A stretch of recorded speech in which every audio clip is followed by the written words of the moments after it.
Assalamualaikum warahmatullahi wabarakatuh. Salam sehat untuk kita semua. Semoga kita semua selalu mendapat lindungan Allah Subhanahu wa Ta'ala ya. Diberikan nikmat sehatul afiat serta dimudahkan segala urusannya. Amin ya robbal alamin. Nah, kesempatan kali ini Mimin akan membagikan satu cerita misteri. Nah, seperti apa ceritanya? Mari kita mulai.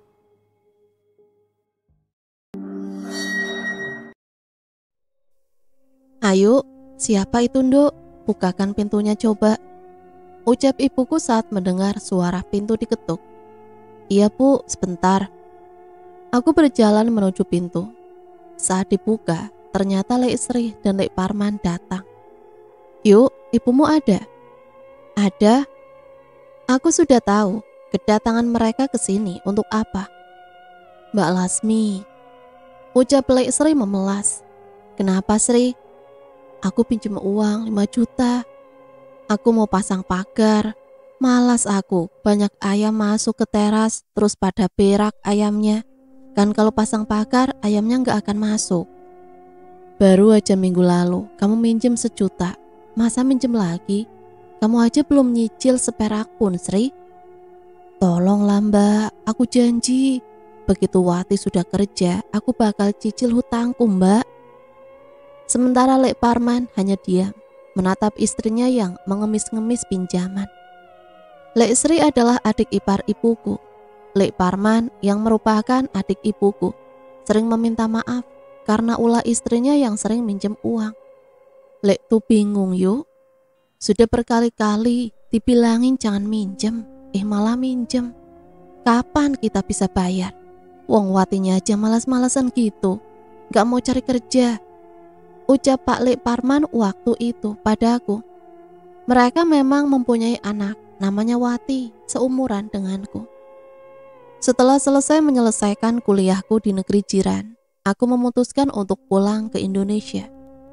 Ibu tak datang ke acara wisudaku dengan alasan kesehatan. Sedih sebenarnya, tapi ya mau gimana lagi. Setelah kelulusan, aku sudah ditarik oleh pimpinan perusahaan di Indonesia untuk bekerja di sana. Aku bekerja sebagai asisten manajer di perusahaan yang bergerak di bidang minuman. Sepanjang perjalanan pulang, tak sabar aku memberitahu kepada ibu kalau aku menjadi lulusan terbaik dan sudah mendapat pekerjaan. Setelah sampai di rumah, aku dapati rumah sepi dan aku lihat tanaman anggrek ibu kering. Aneh. Ibu sangat menyayangi tanaman anggrek.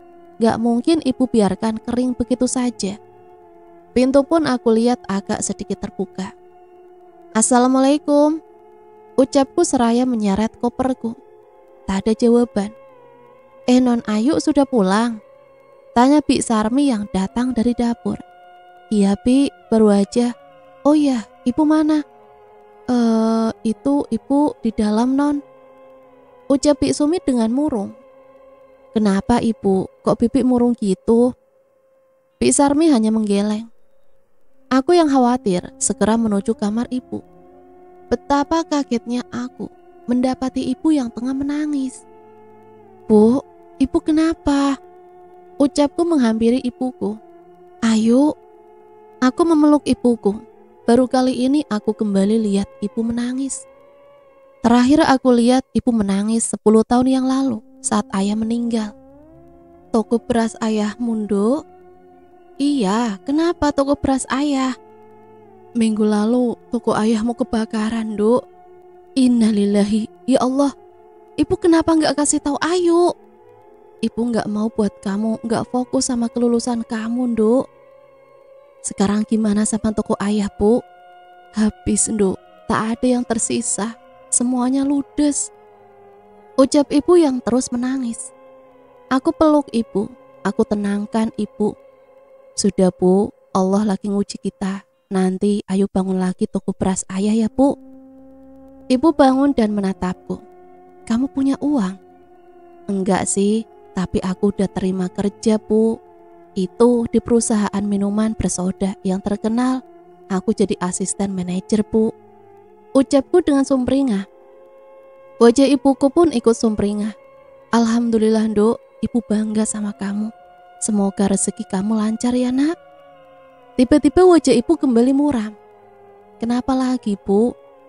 Sebenarnya ibu masih punya simpanan uang cukup untuk kembali membangun toko ayahmu. Tapi nggak buat modal Nduk. Ibu tagih hutang ke Lek Sri. Tapi yang ada ibu malah dicaci. Padahal katanya mereka mau nyicil kalau Wati sudah kerja. Tapi Wati sudah kerja malah nggak nyicil. Ucap ibu dengan wajah sendu. Aku bilang apa? Ibu sih selalu minjemin Lek Sri uang. Jadi gitu kan? Sekarang nggak mau bayar. Ibu ini yo mandang Lek Parman. Kasihan kalau ibu nggak kasih. Aku menghembuskan nafas kasar. Ya sudah, itu urusan nanti. Pokoknya ibu kan punya uang buat bangun toko ayah. Nah modalnya biar pakai uang gaji aku Bu. Ibuku hanya tersenyum. Entah maksudnya apa. Setelah itu aku suruh ibuku tidur. Karena aku lihat ia seperti kelelahan.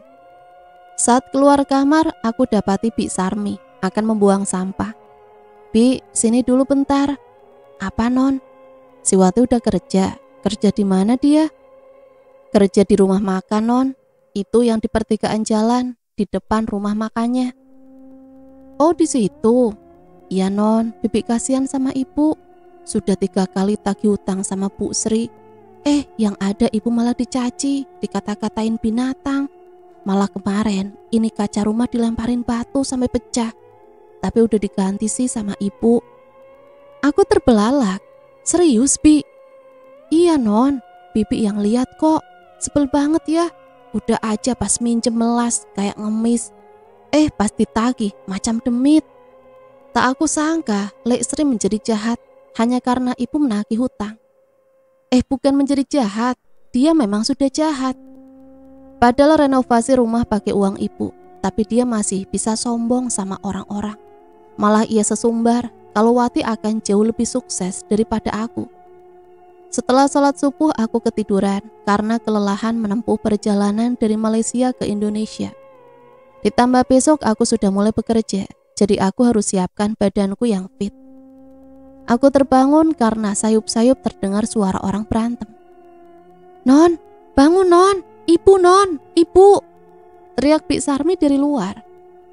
Aku terlonjak kaget dan segera keluar. Kenapa Bi?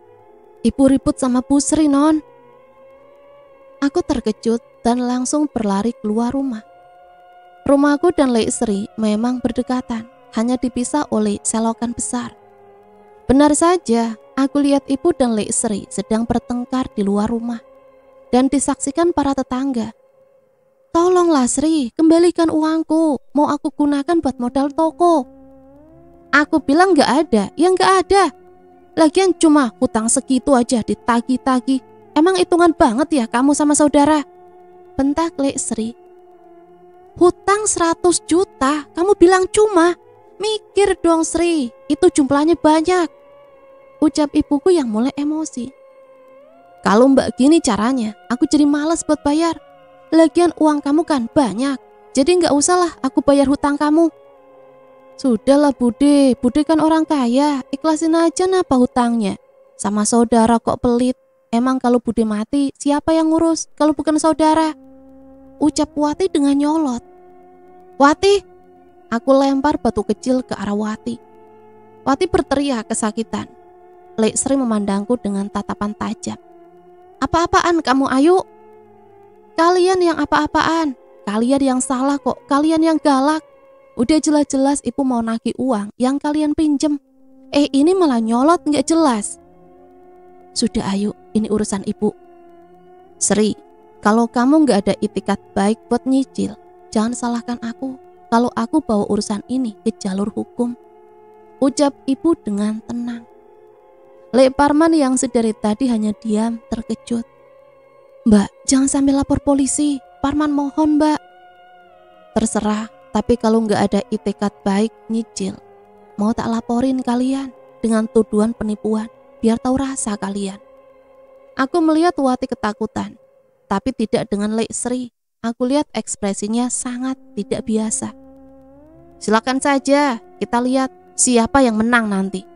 Ucap Lek Sri dengan angkuh. Ibu yang kesal langsung menarikku untuk pulang.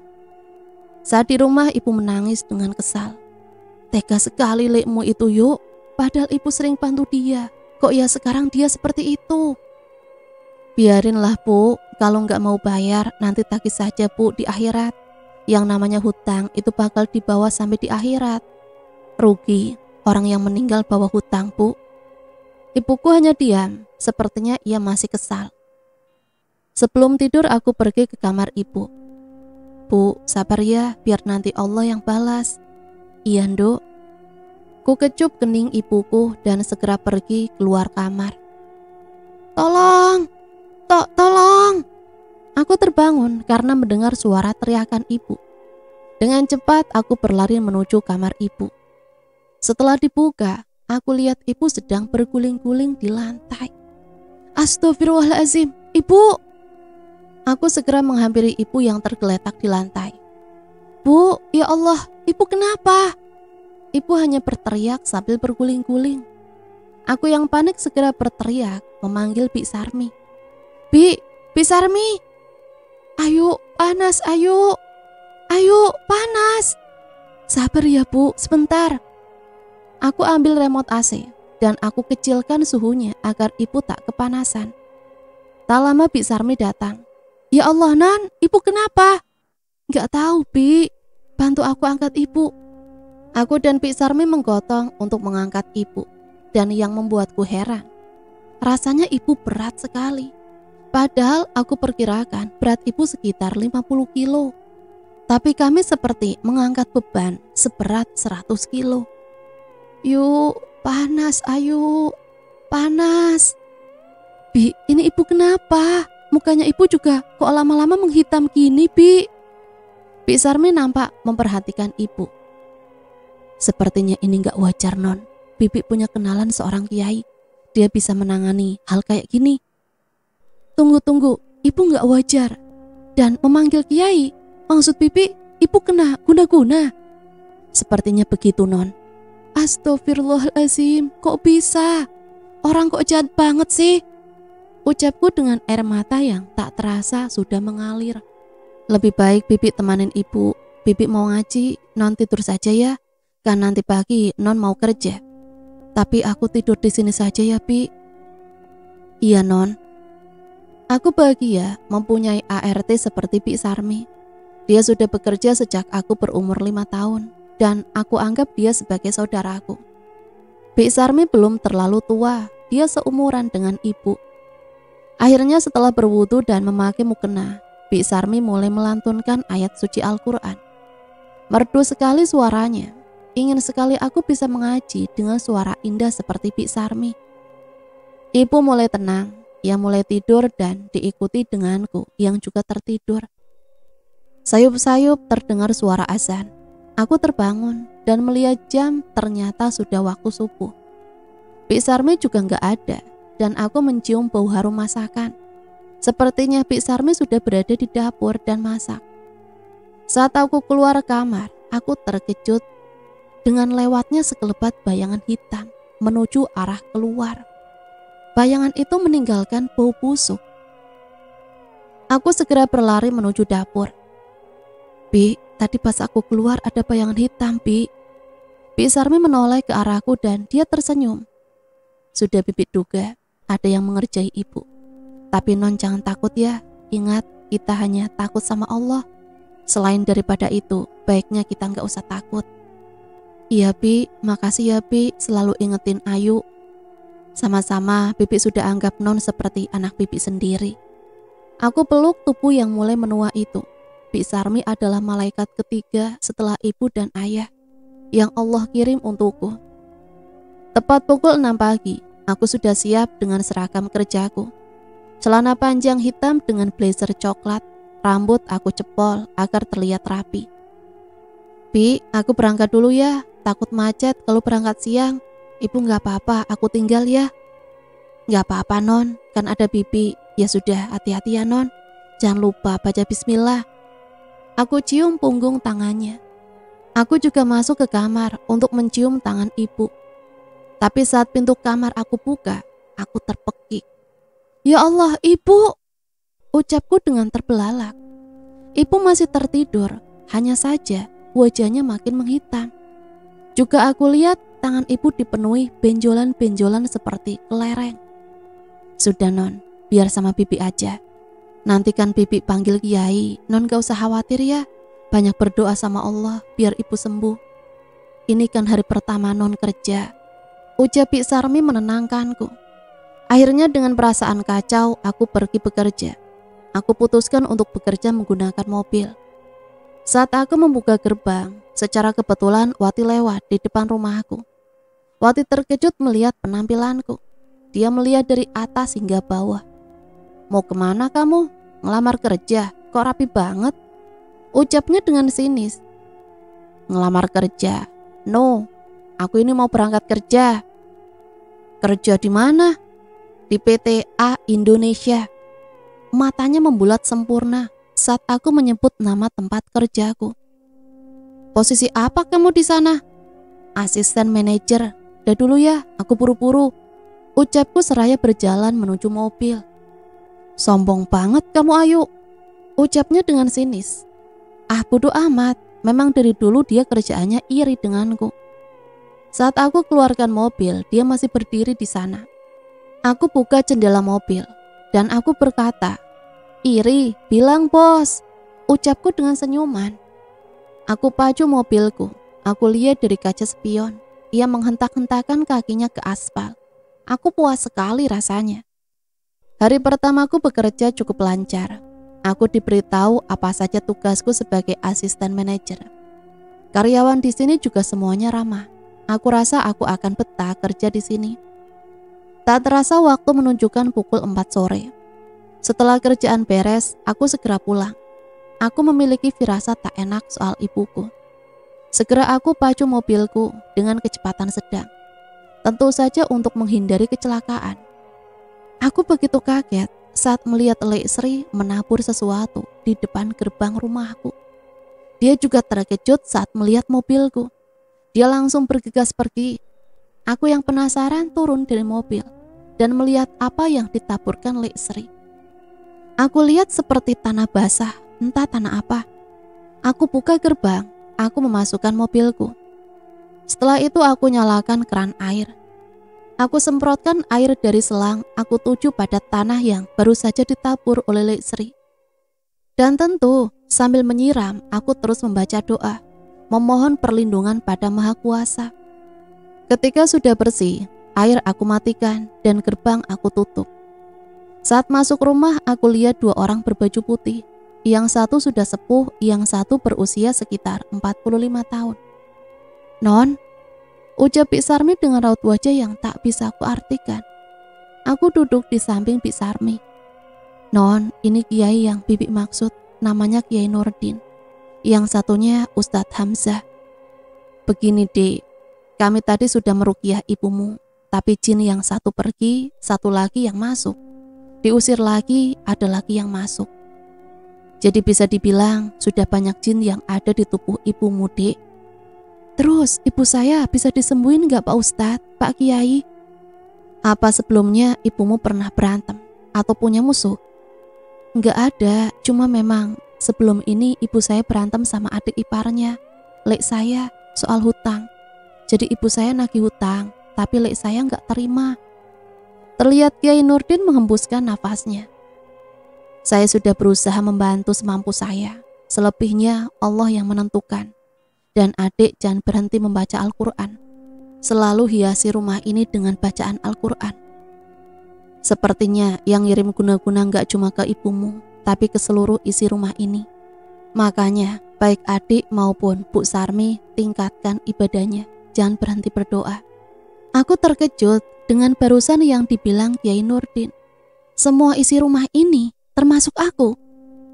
Besok kami bawakan bibit pohon bidara ya. Nanti kamu tanam di depan gerbang, depan rumah, dan pintu belakang. Iya, terima kasih Pak Ustadz.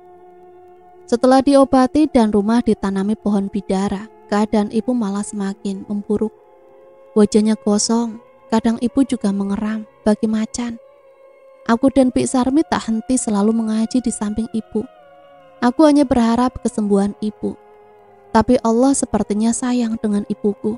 Allah tak mau ibu berlama-lama sakitnya. Setelah seminggu berjuang melawan guna-guna yang dikirim oleh manusia berhati iblis, pagi ini di hari Minggu, ibu menghembuskan nafas terakhirnya. Tapi sebelum meninggal, ibu membisikkan sesuatu padaku. Ambil tas di atas lemari. Di situ semuanya lengkap, ucap ibu. Aku tak paham apa yang ibu maksud. Aku larut dalam kesedihan. Kini aku resmi menjadi yatim piatu.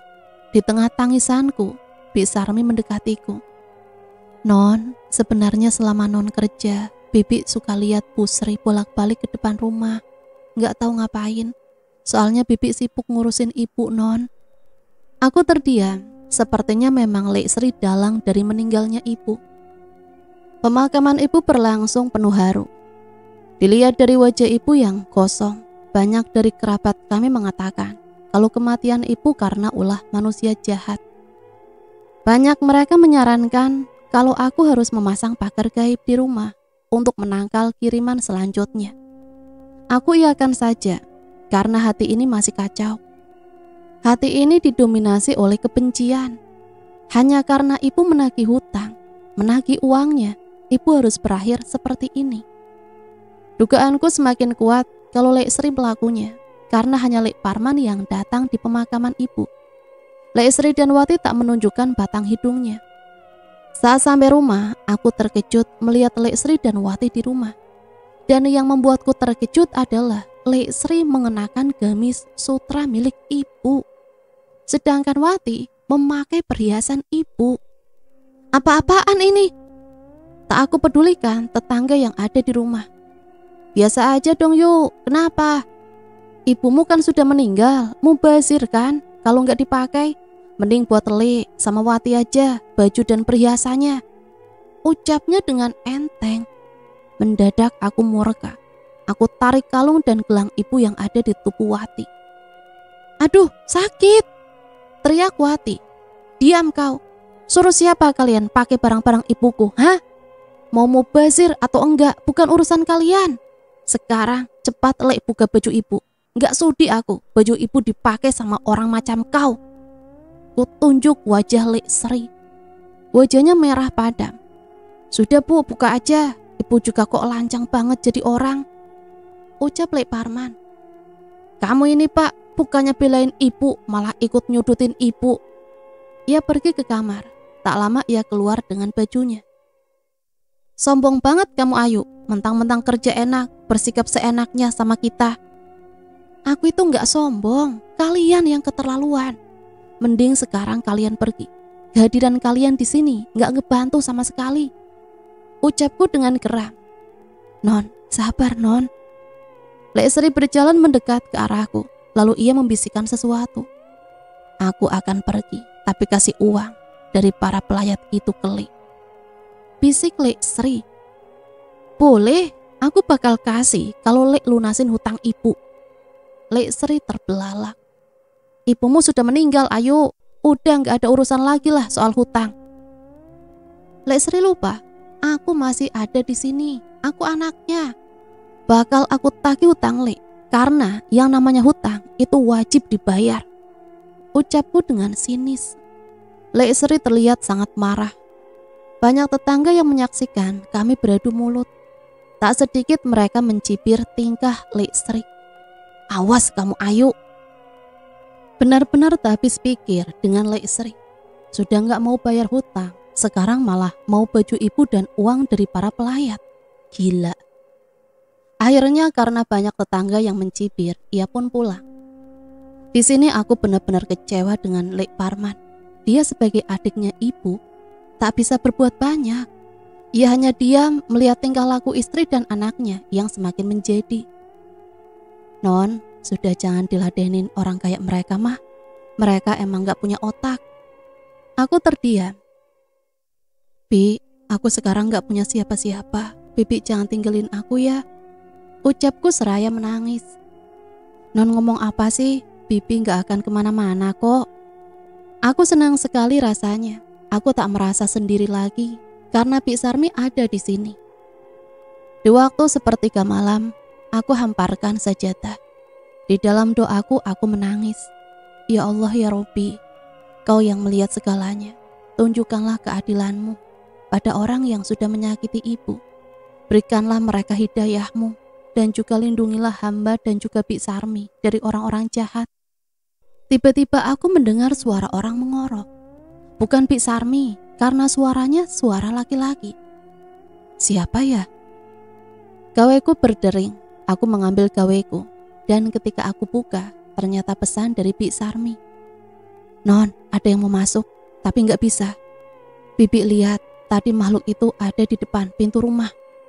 Oh, jadi benar kata Kiai Nurdin, kalau seluruh orang di dalam rumah ini diincar. Oke, baiklah, aku tidak takut.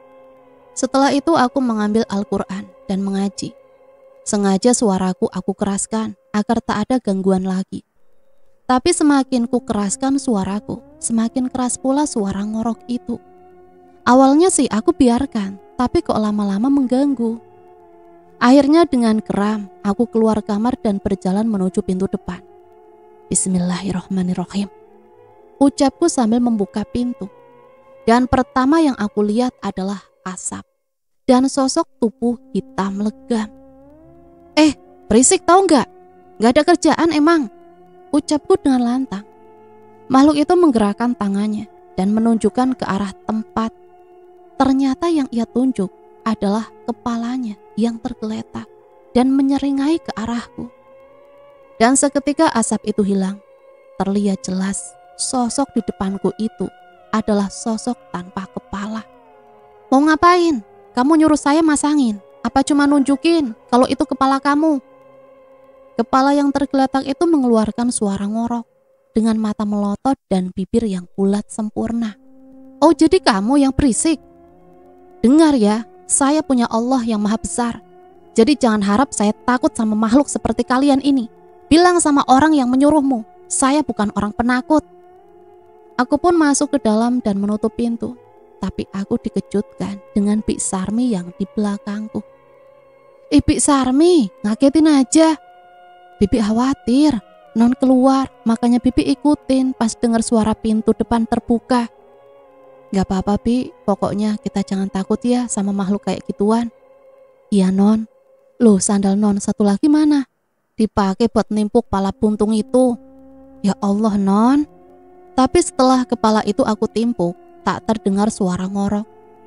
Sebelum berangkat kerja aku pamit dengan Bik Sarmi.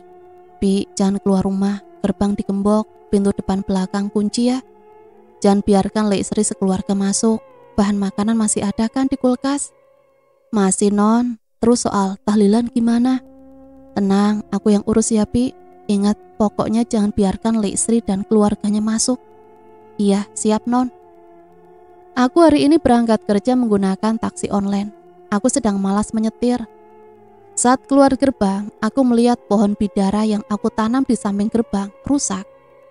Daunnya rontok, batangnya mengering, dan aku lihat di samping ada botol racun tanaman. Ini pasti ulah Lek Sri. Tak lama taksi online pesananku datang. Setelah menggembok gerbang, aku masuk ke dalam mobil.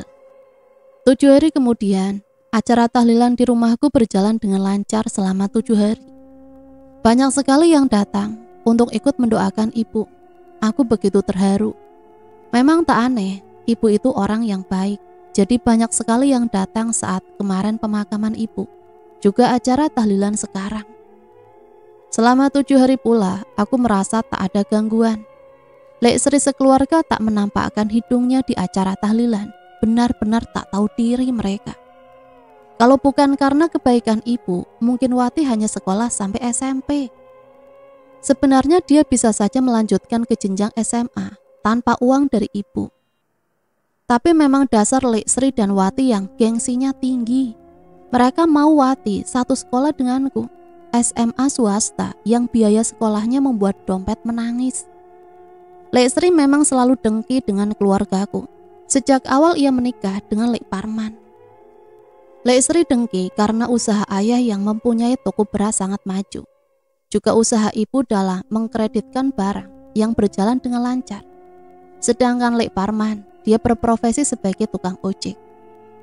Jadi untuk memenuhi gaya hidupnya yang tinggi, ia meminjam uang ibu dan ayah. Lek Parman juga diam saja, lihat kelakuan istrinya yang menggila. Tiba-tiba aku teringat pesan ibu sebelum meninggal. Dia bilang ada tas di atas lemari. Di situ semuanya lengkap. Aku masih belum paham, lengkap apa maksudnya. Aku masuk kamar ibu dan menuju lemari. Aku lihat di atas memang ada tas. Setelah aku ambil, ternyata tas hitam berbentuk koper. Setelah aku buka, ada 2 map. Yang satu bertuliskan untuk Ayu, yang satu bertuliskan hutang Sri. Pertama aku buka map untuk Ayu. Di sana ada buku tabungan juga ATM, serta deposito ayah yang jumlahnya membuatku terbelalak. Lalu aku buka map hutang Sri. Setelah aku buka, mendadak aku terkejut. Aku perhatikan semua dan tiba-tiba aku punya cara agar Lek Sri mau menyicil hutangnya. Akan aku balas kau, Lek, ucapku menyeringai. Keesokan harinya aku hubungi temanku, Vinela. Ayahnya pengacara handal, aku harus meminta bantuannya. Halo, Vi. Iya halo, ini Ayu. Ya ampun, orang Malaysia, nelpon aku nih. Enak aja, maaf ya. Aku nelpon kamu soalnya ada tujuan nih. Tujuan apa? Aku ceritakan soal hutang piutang Lek Sri pada ibu, yang berujung Lek Sri tak mau membayar. Wah, itu sih bisa masuk penipuan itu, tapi harus ada bukti yang kuat. Aku mengetuk pintu rumah Lek Sri. Tak lama pintu terbuka. Yang membukakan pintu adalah Lek Parman. Ayu, itu siapa? Tunjuk Lek Parman ke arah Om Angga. Nanti kita jelasin di dalam ya, Lek. Kami pun masuk. Terlihat Lek Sri dan Wati sedang bersantai di depan TV. Melihat kedatanganku bersama Om Angga membuat mereka terkejut. Ada apa ini? Tanya Lek Sri dengan sinis. Tanpa disuruh, aku duduk di sofanya. Bukan, ini sofa milik ibu. Semuanya duduk di ruang tamu. Wati dan Lek Sri memandangiku dengan sinis. Kedatangan aku ke sini buat omongin masalah hutang piutang Lek Sri sama ibu. Mendadak wajah mereka masam. Kamu nih omongin soal hutang mulu. Ibumu itu sudah meninggal. Jadi urusannya sudah selesai. Tahu, kamu ini kan udah kaya. Ngapain sih ngomongin hutang segala? Om Angga pun angkat bicara. Yang namanya hutang itu wajib dibayar, Bu. Pak, sikap Ayu ini sudah bagus loh. Dia mau selamatkan kalian dari hutang. Kalian kan tahu, hutang itu dibawa sambil liang lahat. Anda itu siapa? Gak usah ikut campur. Oh maaf, saya belum memperkenalkan diri. Saya Angga. Saya pengacara keluarga almarhum Pulasmi. Lek Parman terkejut. Yuk, kok kamu pakai sewa pengacara segala? Supaya kalian mau lunasin hutang ibu. Enak aja kalian. Pas minjem ngemis-ngemis. Giliran ditagih, banyak alasan. Aku segera mengeluarkan bukti-bukti dan tentu saja semua bukti itu berupa fotokopi. Bukti aslinya aku simpan di bank. Bukti ini berupa nota transaksi hutang Lek Sri dan di setiap nota tertera materai 6.000 yang ditandatangani oleh Lek Sri. Nota berjumlah 44 yang total keseluruhannya mencapai 100 juta rupiah.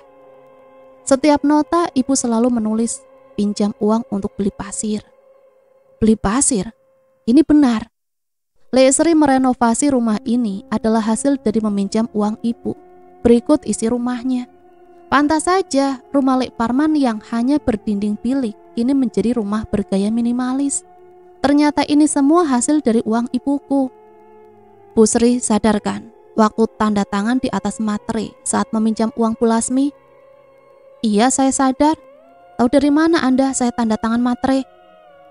Aku segera menyodorkan bukti pada Lek Sri. Kalau sudah tanda tangan di atas materai, ini sah di mata hukum soal hutang piutangnya. Jadi ibu bisa kami tuntut atas penipuan karena tak mau membayar hutang, Bu. Mendadak wajah mereka ketakutan, apalagi wajah Lek Sri. Dia tampak gemetar saat memegang kertas fotokopi bukti. Kamu keterlaluan, Ayu. Kamu tega sama Lek kamu sendiri. Pikirkan lagi yuk, bagaimanapun juga Lek ini adik ibumu. Lek Sri ini adik ipar ibumu. Ucap Lek Parman. Apa?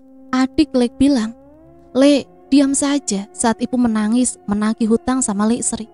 Bahkan saat ibu sakit, Lek enggak jenguk sama sekali. Saat tahlilan pun Lek enggak datang.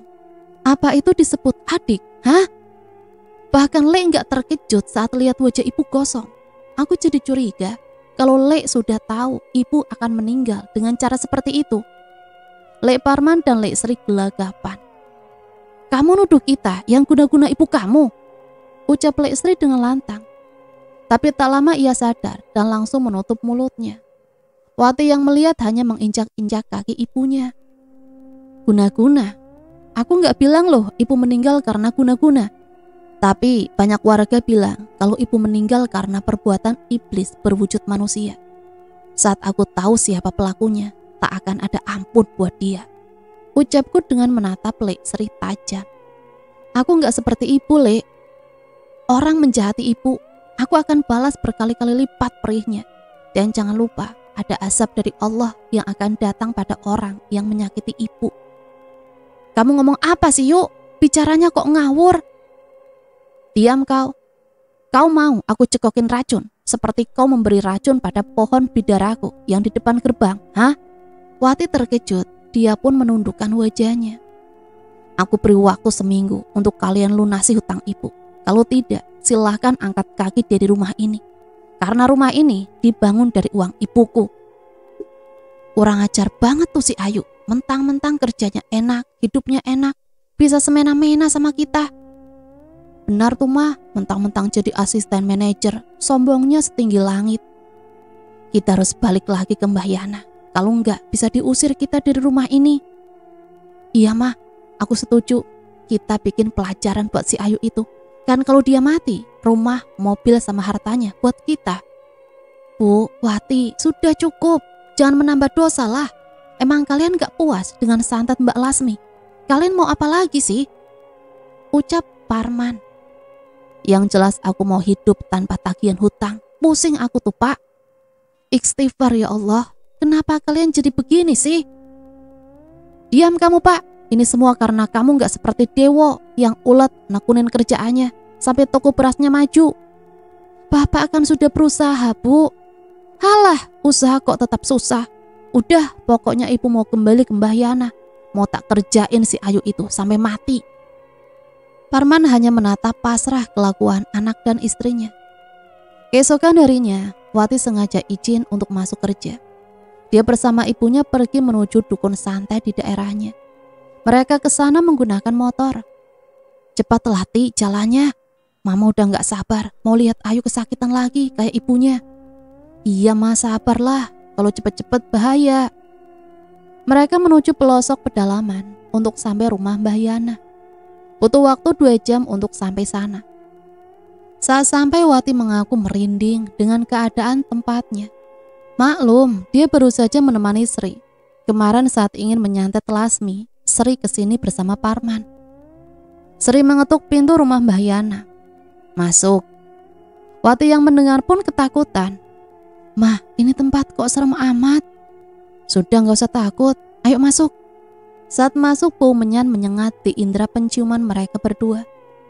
Kau datang kemari lagi, Sri? Tanya sosok dukun berjenggot tebal dan bertubuh gempal. Iya mbah. Mata dukun itu menyalang saat melihat Wati. Dia tak hentinya menelan ludah saat melihat gadis ranum nan seksi di hadapannya. Ini adalah kesalahan Wati, memakai jeans pendek dan baju ketat. Siapa dia, Sri? Ini anak saya mbah, namanya Wati. Wati agak risih dengan dukun tua yang terus memandang dirinya seperti hendak menerkam. Mbah, saya mau buat anak itu menjadi gila, mbah. Ucap Sri menyodorkan foto Ayu. Dukun itu tampak kaget dan berkeringat dingin saat melihat foto Ayu. Tangannya gemetar saat mengambil foto Ayu. Jadi kau menurunkannya pada anakmu, Dewo. Kumam Mbah Yana di hati. Kenapa dengan dia? Dia anak yang kemarin kita guna-gunai, mbah. Dia usil dan terus menagih hutang sama saya. Ditambah anak itu sombongnya ampun. Lalu kamu mau apa? Saya mau dia gila, mbah. Kalau mati nanti orang sekitar curiga. Kalau gila kan orang-orang menyangkanya dia stres karena kehilangan ibunya. Dukun itu tanpa berpikir, ingin sekali ia menolak mengingat siapa ayahnya Ayu. Tapi saat melihat Wati, muncullah ide picik dukun itu. Mudah, sangat mudah, tapi ada syaratnya. Mbah Yana memberi kode untuk menyuruh Sri mendekat. Biarkan anakmu bermalam denganku selama 3 hari. Sri yang mendengar sangat terkejut dan tak percaya. Yang benar, Bah, apa nggak ada cara lain? Kenapa harus anak saya? Wati yang mendengar kata anak saya mulai resah. Mah, kenapa? Ada apa emangnya? Tanya Wati dengan gelisah. Gimana, mau atau tidak? Kalau tidak, ya sudah. Tapi jangan nangis. Kalau anak ini usir kalian dari rumah dan seret kalian ke penjara. Dan yang lebih buruknya, bisa saja dia membalas perbuatan kalian atas kematian ibunya. Sri menekuk ludahnya berkali-kali. Ia tak mau keluar dari rumahnya, juga tak mau dipenjara. Baik, Mbah. Asal anak itu harus gila segila-gilanya. Gampang, kalau begitu silakan keluar. Sri yang mengerti segera beranjak bangun. Mama mau ke depan dulu ya, mau beli syarat-syarat buat ngerjain si Ayu. Aku ikut, Mah. Kamu di sini saja ya, Mama cuma sebentar kok. Tapi Mah, sudah dengar Mama. Wati terdiam, dia hanya menatap ibunya keluar dan pergi menggunakan motor. Tinggallah dia berdua bersama dukun itu.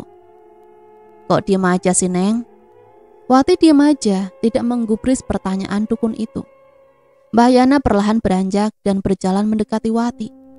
Wati yang sadar merasa takut dan risih. Mbah Yana menepuk pundak Wati. Seketika Wati merasa semuanya berubah menjadi gelap. Dalam hati Sri sebenarnya tidak tega mengorbankan tubuh anaknya untuk dukun tua itu. Tapi ia tak mau kalah dari Ayu. Tenang saja nak, sebentar lagi semuanya akan menjadi milik kita. Saat sampai rumah, ia berpapasan dengan mobil Ayu.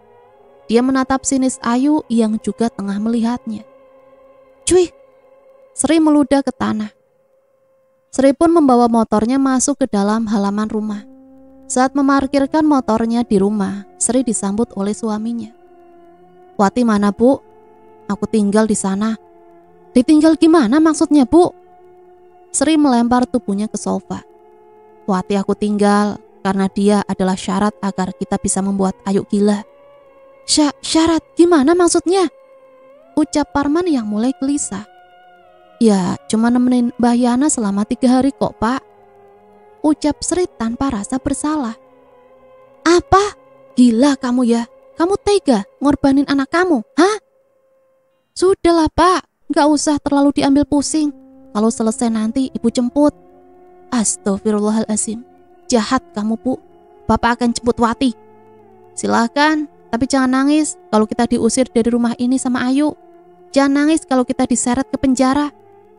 Mendadak Parman menciut nyalinya. Dia sendiri pun tak mau pergi dari rumah ini, apalagi sampai di penjara.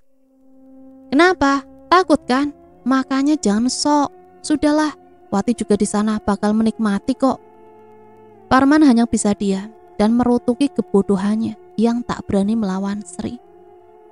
Sementara itu di gubuk tua milik Mbah Yana, Wati dan Mbah Yana bergumul layaknya pasangan suami istri.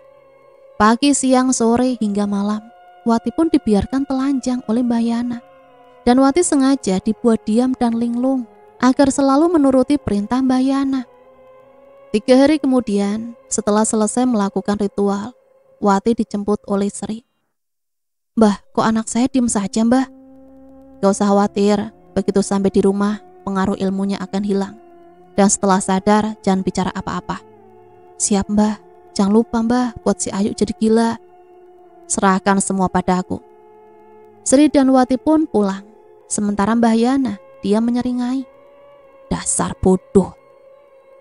Selama di perjalanan, Wati hanya diam dan masih kosong pandangannya. Dan benar saja, saat sampai di rumah, Wati sadar. Mah, kita mau kemana? Tanya Wati yang masih duduk di atas motor. Bukan mau kemana, kita ini baru pulang loh. Pulang dari mana? kamu lupa, kita kan habis dari rumah Mbah Yana. Wati sedikit bingung. Yang ia ingat, ia pergi bersama ibunya ke rumah Mbah Yana pukul 8 pagi. Kenapa sekarang pukul setengah 7 pagi, kalau baru saja pulang? Bengong saja, sana siap-siap berangkat kerja. Iya mah. Dengan cepat Wati bersiap-siap untuk kerja.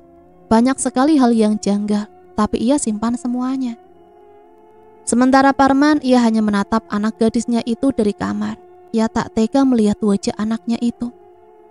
Wati berangkat kerja jalan kaki, karena rumah makan tempatnya ia bekerja cukup dekat. Saat sampai di tempat kerja, Wati terkejut, karena yang duduk di meja kasir adalah orang lain. Maaf, Anda siapa ya? Ini tempat saya. Belum sempat orang itu bicara, muncul pemilik rumah makan itu. Wati, masih hidup kamu? Kok, ini maksudnya apa-apaan? Kenapa ada orang lain yang duduk di meja kasir? Kamu yang apa-apaan? 3 hari gak masuk kerja tanpa izin. Kamu kata ini restoran milik nenek moyang kamu, hah? 3 hari? Gak usah belagak kaget gitu. Aku gak mau tolerir sama karyawan macam kamu. Kamu aku pecat.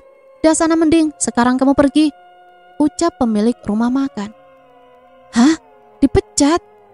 Ucap Wati dengan kaget. Minggu nanti aku akan merenovasi dapur. Aku mau dapur ala kekinian gitu. Sudah aku hubungi tukang bangunan yang biasa bekerja sama ibu. Non, sudah jam 7 lewat, kok belum berangkat? Nanti Pi, aku berangkat jam 7:30. Pakai taksi online?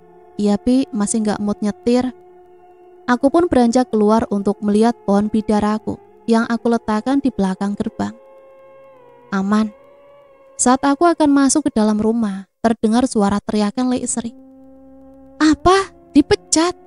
Kok bisa? Sudah 6 hari sejak aku ancam Leisri melunasi hutangnya. Tapi sampai sekarang gak ada mereka ke rumah buat nyicil hutang ibu. Sepertinya mereka kira aku ini hanya bercanda. Soal aku akan mengusir mereka. Terdengar suara pintu diketuk. Biar bibi yang bukain non. Ayo. Aku mengenali suara itu. Dan ternyata benar itu Lek Parman. Ada apa Lek kesini? Yuk, soal kamu mau usir kita. Kamu bercanda kan? Ya enggak lah, aku enggak bercanda Lek. Kalau kami diusir, kami boleh tinggal di sini. Aku langsung menatap Lek Parman dengan terkejut. Lah yo sama aja dong, diusir malah pindah ke sini.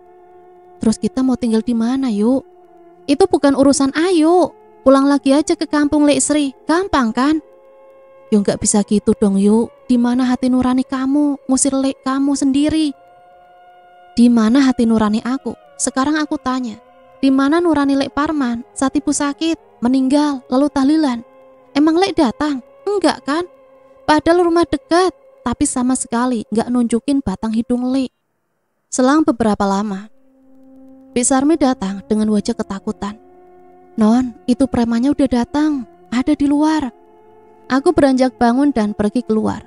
Aku begitu terkejut karena yang datang ada sekitar 6 preman. Neng, katanya manggil kita. Ada apa nih? Tanya kepala preman yang dikenal dengan nama Asep. Iya, saya ada tugas buat kalian. Tugas apa?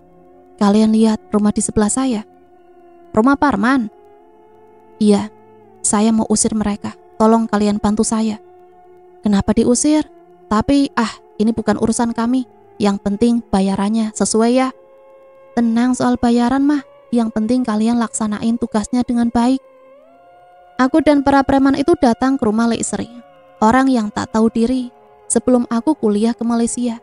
Aku ingat betul Leisri dalam seminggu bisa 3 kali ke rumahku untuk meminjam uang ibu. Dengan baiknya ibu selalu memberikan. Karena ibu anggap Leisri sudah seperti adik sendiri. Tapi air susu dibalas dengan air tuba. Kebaikan ibu dibalas dengan kejahatan Leisri yang tak mau membayar hutang. Malah aku yakin kalau merekalah penyebab ibu meninggal. Aku melihat rekaman CCTV bagaimana Wati menuangkan racun di pohon bidara. Pasti jelas tujuannya adalah agar ilmu sihir yang mereka kirim masuk ke rumahku. Saat sampai di depan rumahnya, ternyata gerbangnya digembok. Pasti mereka lakukan agar aku tak bisa masuk. Dobrak aja gerbangnya. Badan kalian kan kekar-kekar. Pasti bisa roboh lah. Tenang, gampang itu mah. Bro, ayo dobrak. Pagar pun roboh. Mendengar pagarnya roboh, Lek Sri beserta Lek Parman juga Wati keluar. Ayo, keterlaluan kamu. Kamu rusak rumahku, hah? Rumahmu? Enggak, ini rumah ibuku. Sesuai perjanjian, kalau kalian gak bisa bayar hutang, maka kalian harus angkat kaki dari rumah ini. Ucapku dengan tenang. Enggak, enak aja kamu usir-usir kita. Lagian ini kan rumah bapak. Teriak Wati. Dulu, tapi enggak sekarang. Kalian dulu bilang mau bayar hutang kalau si Wati kerja. Tapi Wati kerja sampai dipecat. Mana? Gak ada cicilan sama sekali. Ayo, tolong, pikirkan lagi. Kami ini keluargamu satu-satunya.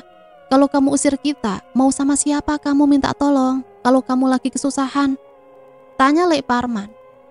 Aku ada Bik Sarmi. Lagian, keluarga seperti kalian gak bisa diandalkan. Bisanya menyusahkan saja. Dan aku juga yakin, dalang dibalik kematian ibuku pasti ada sangkut pautnya sama kalian. Lek Parman dan Wati kaget, tapi tidak dengan Lek Sri. Lek Sri terlihat marah dengan wajah merah padam. Dasar tukang fitnah, mana buktinya kalau kita yang buat ibu kamu mati? Aku memang gak ada bukti, tapi lihat saja, Allah itu gak tidur. Kalian yang bakal kena karma. Yuk, tolonglah yuk, jangan usir kita, ucap Lek Parman dengan memohon. Sekarang kalian masuk dan ambil baju-baju mereka. Sebagian di sini buat pegangin mereka biar nggak ngeganggu. Baik, Neng. 3 orang masuk ke dalam, sedangkan 3 orang lagi memegangi Lek Parman, Lek Sri dan juga Wati. Yuk, Lek mohon jangan usir kami yuk, ucap Lek Parman dengan memelas. Sebenarnya aku kasihan, tapi dia ikut membantu kejahatan istrinya. Aku tak bisa tolerir lagi. Aku tak menjawab Lek Parman yang terus memohon. Aku juga tak mendengarkan cacian dan makian yang dilontarkan dari mulut Lek Sri dan Wati. Satu persatu pakaian mereka sudah dikeluarkan. Apa barang-barangnya juga, Neng? Enggak, ini semua mereka beli pakai uang ibuku. Kirain sama barang-barangnya. Ini baju udah semua dikeluarin, Neng. Bagus, sekarang jagain mereka. Kita tunggu polisi datang. Lek Sri terbelalak. Matanya seperti mau keluar. Polisi? Apa maksudmu? Hah? Kalian gak bisa bayar hutang kan? Ya sudah, aku laporin kalian atas kasus penipuan. Buktinya ada kok, jadi semuanya bakal mudah urusannya. Jahat banget kamu, Ayu. Sudah usir kita, sekarang kamu mau laporin kita. Keterlaluan kamu, Ayu. Lek Sri dan Wati terus mengumpat selama digiring ke mobil. Sedangkan Lek Parman, ia terlihat pasrah, terlihat raut wajah menyesal. Entah menyesal karena tak membayar hutang, atau menyesal karena menjadi dalang di balik kematian ibu, entahlah. Yang jelas meski mereka sudah aku usir dari rumah ini, meski mereka mendekam di penjara, itu tak membuat ibu hidup kembali. Jahatnya mereka, sudah dibantu oleh ibu selama ini mereka malah menusuk ibu dari belakang. Soal dalang kematian ibu, biarlah Allah yang menunjukkan karma untuk mereka. Dan tentu saja, aku menanti. Sepanjang perjalanan menuju kantor polisi, Sri dan Wati terus mengumpat perlakuan Ayu. Sedangkan Parman, ia hanya diam saja. Ia tak menyangka kalau Ayu memang benar akan menjebloskan dia dan keluarganya ke penjara. Saat sampai halaman kantor polisi, Sri tak mau turun hingga terpaksa harus 2 petugas yang membawanya. Lepaskan, orang aku gak salah kok, malah ditangkap. Pak, jangan diam aja napa? Hubungi Ayu, suruh lepasin kita. Aku gak mau dipenjara. Kalian ini bisa diam tidak? Bentak petugas polisi. Mereka bertiga dibawa ke ruang pemeriksaan. Lalu Pak Angga menemui mereka. Kamu bukannya pengacaranya Ayu? Bapak masih mengingat saya. Tentu, tolong bilang sama Ayu, bebaskan kami, ucap Parman dengan memelas. Pak Angga tersenyum sinis. Sudah berhutang, tak mau bayar, bertindak kasar, sekarang mau minta dibebasin. Manusia seperti kalian itu cuma menuh-menuhin tempat di bumi, ucap Pak Angga dengan sinis. Sri memandang Pak Angga dengan sinis. Ia berencana jika nanti keluar dari sini, maka dia akan membuat Pak Angga mati, seperti kematian Lasmi. Begini, atas bukti-bukti yang ada, kalian bisa kena pasal penipuan. Tapi karena penuntut minta penjarakan kalian selama rumah kalian belum terjual, jadi jatuhnya kalian di sini sebagai tahanan sementara. Sri terbelalak. Jual rumah? Kurang ajar. Itu rumah kamu, Pak. Siapa dia? Sampai berani jual rumah kamu. Parman menunduk. Dia tak berani menceritakan yang sebenarnya pada istrinya. Pak Parman, tak mau menjelaskan. Baik, biar saya saja. Bu Sri, sertifikat rumah itu atas nama almarhum Pak Dewo, ayah dari Ayu. Pak Parman ini kan kata Ayu dari kampung, terus merantau ke kota dan tinggal di rumah ayahnya Ayu. Sampai sekarang, benar begitu Pak Parman? Iya benar, ucap Parman dengan menunduk. Jadi selama ini kamu belum balik nama sertifikatnya, Pak? Tanya Sri dengan emosi. Belum, Bu, balik nama itu biayanya mahal toh, Bu. Kan waktu itu bisa pinjam sama Mbak Lasmi, Mas. Sudahlah, Bu, memang kita harus begini, jangan diungkit-ungkit persoalan dulu. Akhirnya setelah melakukan serangkaian pemeriksaan, mereka digiring menuju rumah tahanan. Mereka ditempatkan di satu sel bersama. Sementara itu Ayu berusaha menjual rumah yang ditempati Sri, juga beserta isinya. Untung saja sertifikat rumah yang ia temukan di lemari Parman masih atas nama ayahnya, sehingga ia bisa dengan mudah menjualnya. Jika harta jualnya lebih dari jumlah hutang, maka sisanya ia kembalikan pada Parman dan keluarganya. Ayu hanya butuh jumlah uang yang disebut oleh ibunya. Dia tak mau mengambil untung. Tapi ternyata menjual rumah tak semudah yang Ayu kira. Banyak kendalanya, seperti pembeli yang ingin dekat dengan jalan raya. Pembeli ingin halaman yang luas, sementara halaman rumah Parman tak terlalu luas. Tapi bukan Ayu namanya kalau menyerah. Dia terus menawarkan rumah pada teman-temannya di kantor, bahkan di sosial media. Dan tepat sebulan kemudian, akhirnya ada yang mau membeli rumah Parman. Pembeli bersedia membayar 90 juta. Ini uangnya, Dek. Kebetulan kami memang mencari rumah yang jauh dari hiruk-pikuk kota, ucap Bu Ulfa, pembeli rumah Parman. Iya, alhamdulillah, saya juga akhirnya ada yang membeli rumah ini. Ini sertifikat rumahnya, di situ masih ada atas nama ayah saya. Jadi kalau nanti ibu mau balik nama, sudah bukan urusan saya ya. Iya, saya mengerti. Ini ceknya. Ayu pun menerima dengan senang. Terima kasih ya, Bu. Semoga ibu puas sama rumah ini. Ayu pun segera keluar dari rumah Parman. Sementara itu Sri benar-benar tak betah berada di dalam penjara. Begitu juga Wati, dia ingin sekali keluar. Mah, kalau rumah kita dijual, nanti pas keluar dari penjara kita mau tinggal di mana? Sri pun mendekatkan bibirnya pada telinga Wati. Kamu lupa, kita sudah minta tolong sama Mbak Yana supaya Ayu menjadi gila. Tenang saja, begitu kita keluar dari sini, rumah Ayu jadi milik kita karena dia gila. Tapi kalau Ayu gila, yang jual rumah kita siapa? Paling si pengacara itu. Iya sih, Mah. Tak lama mereka bertiga dipanggil oleh petugas polisi. Mereka pun beranjak keluar. Siapa Pak yang nemuin kita? Pak Angga. Dan benar saja, saat sampai di ruang jenguk, Pak Angga ada di sana. Mereka bertiga pun duduk. Sudah lama ya tidak bertemu. Bagaimana kabarnya, Pak Parman? Iya, seperti yang Bapak lihat. Kedatangan Bapak ke sini mau ngebebasin kita kan? Betul, karena rumah kalian sudah terjual, maka tuntutannya dicabut. Rumah saya sudah terjual, berapa? 90 juta. Hutang kalian 100 juta, jadi kurang 10 juta. Tapi Ayu telah mengikhlaskan. Parman yang mendengar hanya diam saja. Dia tak bisa berbuat banyak, karena dia sendiri pun bingung akan kemana setelah ini. Maka mau tak mau, dia ikut rencana istri dan anaknya untuk mengambil alih rumah Ayu. Setelah menempuh perjalanan selama 1 jam, mereka sampai di rumah besar bergaya Eropa.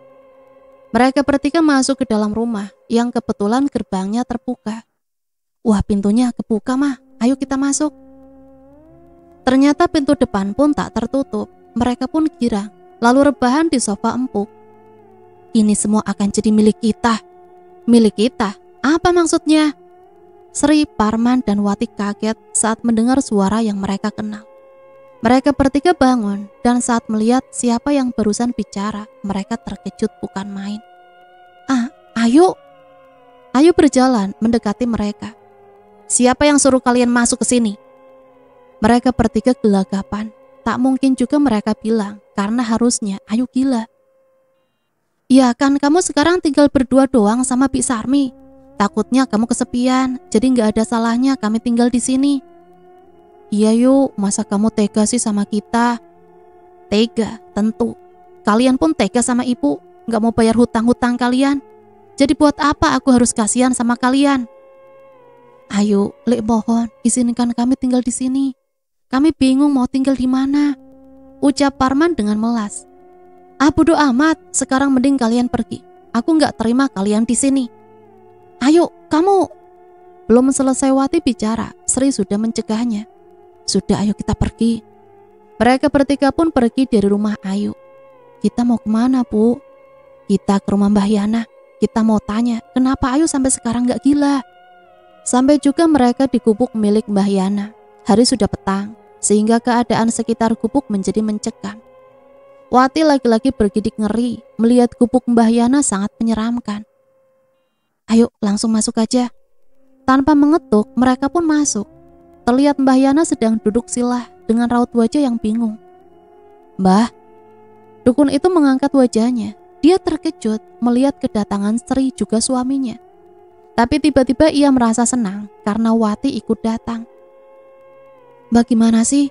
Masa si Ayu gak gila? Mbah tuh baca-bacain mantra ke dia gak sih?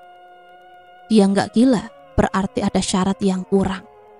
Syaratnya kurang? Memang harus ngapain, Mbah? Mbah Yana mengelus-ngelus janggutnya. Kalian di sini sampai jam 12 malam, maka kita akan mulai ritualnya. Meski hati menolak, tapi Sri menuruti keinginan dukun itu agar tujuannya menguasai rumah Ayu terlaksana. Jam 12 malam pun tiba. Mereka bertiga duduk di belakang gubuk Mbah Yana. Mereka duduk di belakang sesajen dan juga kemenyan yang dibakar. Sementara Mbah Yana, ia terus merapalkan mantra. Dan tak lama muncul dua makhluk tinggi besar, mata merah menyala, taring panjang, rambut gimbal. Yang satu tubuhnya berwarna hitam dan yang satu tubuhnya berwarna merah. Baik Sri, Parman maupun Wati yang melihat setengah mati ketakutan. Ada apa kau, Yana? Ucap makhluk bertubuh merah. Hamba membawakan syarat untukmu, Tuan. Bagus, bagus. Sri terbelalak mendengar kata ambigu dari Mbah Yana. Mbah, apa-apaan ini? Ritual apa ini? Mbah Yana berbalik badan lalu menyeringai. Kalian semua akan aku jadikan tumbal sebagai syarat agar aku menjadi bertambah kuat dan tak terkalahkan. Mendadak mereka bertiga gelagapan. Bukannya Mbah bakal bikin Ayu gila? Tidak sudi aku berurusan dengan si harimau putih. Bisa mati aku. Harimau putih? Ya, si Dewa Mangkuwijaya. Ayah dari Ayu itu bukan orang sembarangan. Dia itu punya penjaga gaib berupa harimau putih. Dan sekarang penjaga itu akan turun pada putrinya. Penjaga gaib? Kalau punya penjaga gaib, kenapa Bude Lasmi disantet? Kena. Ya itu semua karena Lasmi hanya istri Dewa, bukan darah dagingnya. Pokoknya saya gak mau berurusan sama si macan putih itu. Mending saya tingkatkan ilmu saya, meski harus menumbalkan kalian. Hai Yana, siapa gadis cantik itu? Dia Wati, anak mereka. Cantik, aku mau dia jadi gundiku. Ucap makhluk bertubuh hitam itu dengan menggelegar. Tenang Tuan, itu bisa diatur. Tapi saya akan menghabiskan malam ini dengan dia. Habis itu saya serahkan sama Tuan. Ingat hanya semalam. Kalau lebih akan aku ambil juga nyawamu. Keringat dingin Wati mengucur deras. Ia tak menyangka kalau ia akan menjadi gundik makhluk mengerikan. Enggak, aku enggak mau. Mama, Papa, tolong aku, Ma. Terlambat sayang. Ayo manis, kita habiskan malam ini dengan romantis. Sebelum kau menjadi gundik tuanku. Ucap Mbah Yana dengan mesum. Jangan ambil anak aku mohon. Mbah Yana tak mendengarkan ucapan Parman. Ia segera membopong Wati ke dalam gubuk. Sementara Sri, ia terpaku diam. Dalam lubuk hatinya, ia menyesal karena sudah mau bersekutu dengan setan. Sementara Wati berusaha memberontak pada sentuhan Mbah Yana, meski pada akhirnya dia kalah. Dari dalam gubuk ia mendengar cerita kedua orang tuanya yang sangat memilukan. Pagi harinya Sri dan Parman tewas dengan keadaan wajah yang gosong, persis seperti yang mereka lakukan pada Lasmi. Sementara Wati, sukmanya dibawa oleh makhluk mengerikan untuk dijadikan gundik. Dukun itu mengubur mayat mereka bertiga dengan asal-asalan. Karena gubuk Mbah Yana yang jauh dari keramaian, tak ada orang yang curiga bahwa telah terjadi ritual penumbalan di sana. Sementara Ayu, kini ia hidup dengan tenang, meski menjadi sebatang kara. Ia berjanji pada dirinya sendiri akan menjalani hidup sebaik mungkin. Itulah satu cerita yang bisa Mimin bagikan. Semoga cerita ini bisa jadi pembelajaran untuk kita semua ya. Sampai di sini saya pamit undur diri, mohon maaf apabila banyak salah kata. Sampai berjumpa kembali di cerita-cerita selanjutnya. Matur nuwun, wassalamualaikum warahmatullahi wabarakatuh.